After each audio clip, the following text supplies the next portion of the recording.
આજની આ વાતમાં મને મહેસાણા જિલ્લા કોંગ્રેસ સમિતિના પ્રમુખ શ્રી મારી કામગીરી જોઈ અને મને મેન્ડેટ આપવામાં આવેલો, પરંતુ 2 દિવસ અગાઉ કમલેશ સુતરિયા નામનો વ્યક્તિ મારી સામે ચેલેન્જ કરતો હતો કે તને બળદેવજી ભલે મેન્ડેટ આપતા, હું પણ કંઈ કમ નથી, હું પણ ગુજરાત પ્રદેશ કોંગ્રેસ સમિતિથી પૈસા આપીને પણ મેન્ડેટ લાવીશ.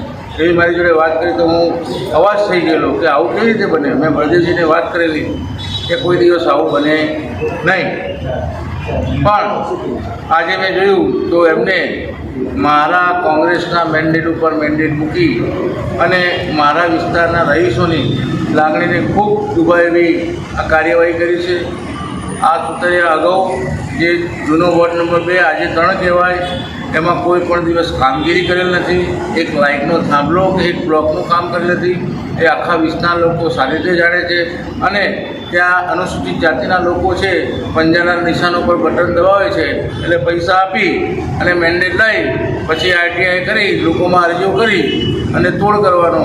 અમારા કોંગ્રેસના એક નટુભાઈ ચૌધરી હતા, એના વિરુદ્ધ અરજી કરી અને 3 લાખ રૂપિયાનો તોડ કરેલો. આજે પણ નટુભાઈ ચૌધરી કહે છે કે આવા લોકો ગદ્દારોને કોંગ્રેસમાં રખાય નહીં, પણ આ કોઈ દિવસ કોંગ્રેસની મિટિંગમાં ના આવે અને ડાયરેક્ટ મેન્ડેટ લાવી કોંગ્રેસને નુકસાન કરવાનું કામ કર્યું છે.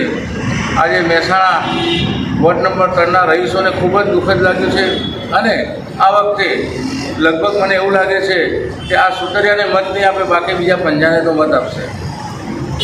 હવે આપણે આગળની શું રણનીતિનું પ્લાનિંગ છે કે આગળની રણનીતિ એવી છે કે મારે ઘરે ઘરે ફરીને પ્રચાર કરવાનો છે.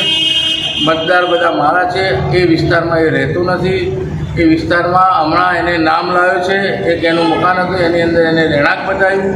એ રહે છે વર્ષોથી મહેશ્વરીમાં, જે વોર્ડ નંબર 4માં આવે છે. આ કોઈની સેવા કરવાવાળો વ્યક્તિ નથી, ખાલી એને પોતાનું પેટ કઈ રીતે ભરાય એ વ્યક્તિ છે. એટલે હું ઘરે ઘરે પ્રચાર કરીશ કે તમે બધા બીજા મત ભલે કોંગ્રેસને આપો, પણ આ સુતરિયાને કોંગ્રેસનો મત ના આપતા. તમારો મત આપ્યા પછી એ વેચાવ થઈ જાય છે, આ મત વેચાય નહીં એટલે એને મત નહીં આપવો, એવી હું મારા સમાજના લોકોને અપીલ